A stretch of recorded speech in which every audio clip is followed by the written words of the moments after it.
નમસ્કાર. દિવસભરના તાજા સમાચારોમાં તમારું સ્વાગત છે. તમારી સાથે હું છું પિનલગીરી ગોસ્વામી.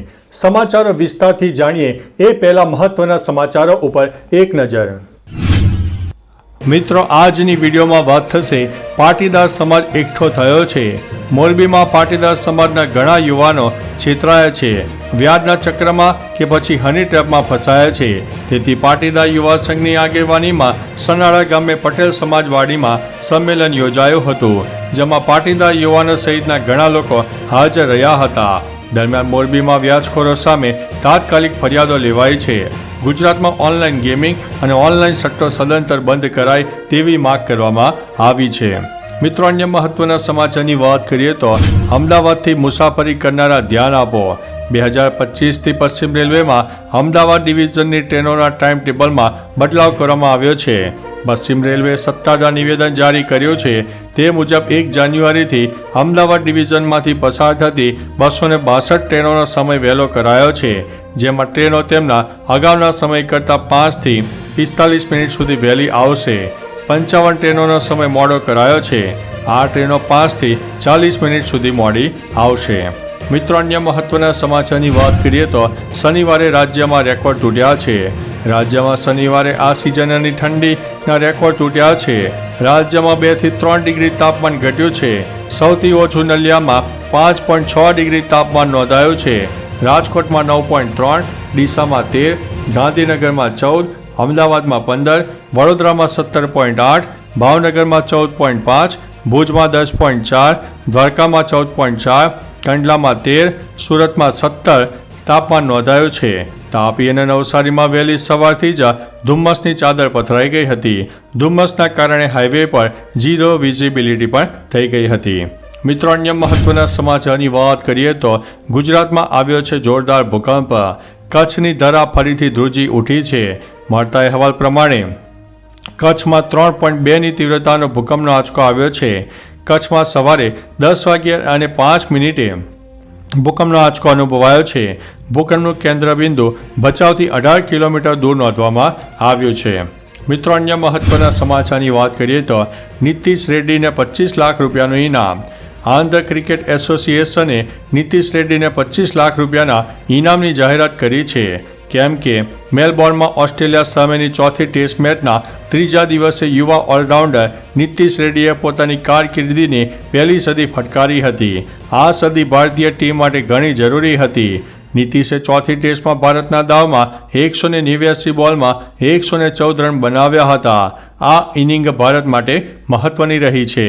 મિત્રો, અન્ય મહત્વના સમાચારની વાત કરીએ તો રાજ્યમાં વાદળછાયું વાતાવરણ અને ધુમ્મસ પણ છવાયો છે. સાબરકાંઠા જિલ્લામાં છેલ્લા 2 દિવસથી વાદળછાયું વાતાવરણ જોવા મળી રહ્યું છે. સાથે ધુમ્મસ પણ છવાયો છે. ઈડર અને વડાલી, ખેડબ્રહ્મા, વિજયનગર, પોશીના સહિતના વિસ્તારોમાં ધુમ્મસ છે. નવસારીમાં પણ છેલ્લા 5 દિવસથી ધુમ્મસભર્યું વાતાવરણ જોવા મળી રહ્યું છે. સવારે તો વિઝિબિલિટી ઘટી જાય છે. નર્મદા જિલ્લામાં પણ ગાઢ ધુમ્મસની ચાદર પથરાઈ ગઈ છે.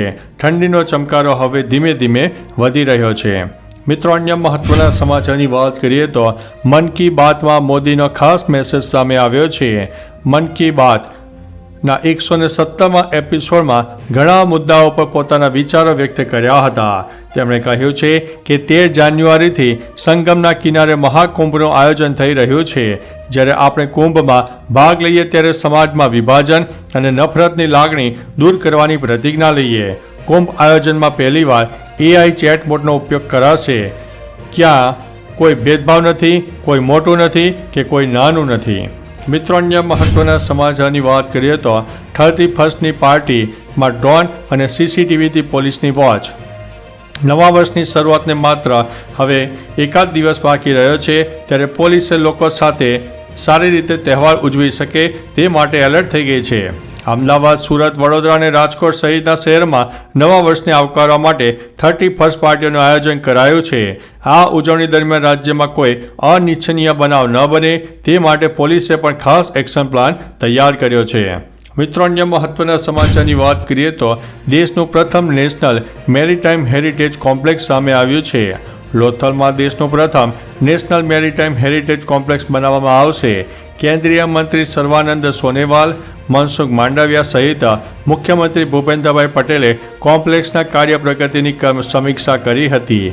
NMHCના 1A તબક્કા હેઠળ 6 ગેલેરીવાળા મ્યુઝિયમનું કરાશે નિર્માણ અને તેનું આયોજન પણ કરવામાં આવી રહ્યું છે. મિત્રો, અન્ય મહત્વના સમાચારની વાત કરીએ તો સરકારી સામાન ભરેલી ટ્રક રસ્તા ઉપરથી ગુમ. ડાંગના વઘઈથી સરકારી અનાજનો જથ્થો ભરેલી ટ્રકની ચોરીના ગુનાનો ભેદ ઉકેલાઈ ગયો છે. અનાજનો જથ્થો સગે વગે થાય એ પહેલાં સુરત જિલ્લા LCB પોલીસે 3 આરોપીને ઝડપી લીધા છે. પોલીસે કુલ 54.93 લાખનો મુદ્દામાલ જપ્ત કર્યો છે. પોલીસે આરોપીને ઝડપીને તપાસ કરતા ચોંકાવનારી માહિતી પણ સામે આવી હતી. મિત્રો, અન્ય મહત્વના સમાચારની વાત કરીએ તો દિલ્હીમાં 2 ગુનેગારોનું એન્કાઉન્ટર. દિલ્હીના પંજાબી બાગ વિસ્તારમાં એન્કાઉન્ટર કરવામાં આવ્યું છે. પોલીસ ટીમે 2 બદમાશો સામે કાર્યવાહી હાથ ધરી છે. બંને બદમાશોના નામ રિંકુ અને રોહિત છે, જેમની વિરુદ્ધ ઘણા કેસ નોંધાયેલા છે. બંને બદમાશોએ દિલ્હીના હરિનગર વિસ્તારમાં સશસ્ત્ર લૂંટ કરી હતી. બંને ગુનેગારોને દિલ્હી સહિત અનેક રાજ્યોમાં મોટા ગુના આચર્યા હતા. મિત્રો, અન્ય મહત્વના સમાચારની વાત કરીએ તો આબુમાં -4 ડિગ્રી તાપમાન, બરફની ચાદર વચ્ચે સહેલાણીઓની મોજ. રાજ્યમાં ઠંડીનો માહોલ જામ્યો છે. રાજ્યના ઘણા જિલ્લાઓમાં કમોસમી વરસાદ નોંધાયા બાદ હવે ધુમ્મસની ચાદર છવાઈ ગઈ છે. બીજી તરફ માઉન્ટ આબુમાં -4 ડિગ્રી તાપમાન નોંધાયું છે. બરફની ચાદર વચ્ચે સહેલાણીઓને મોજ પડી ગઈ હતી.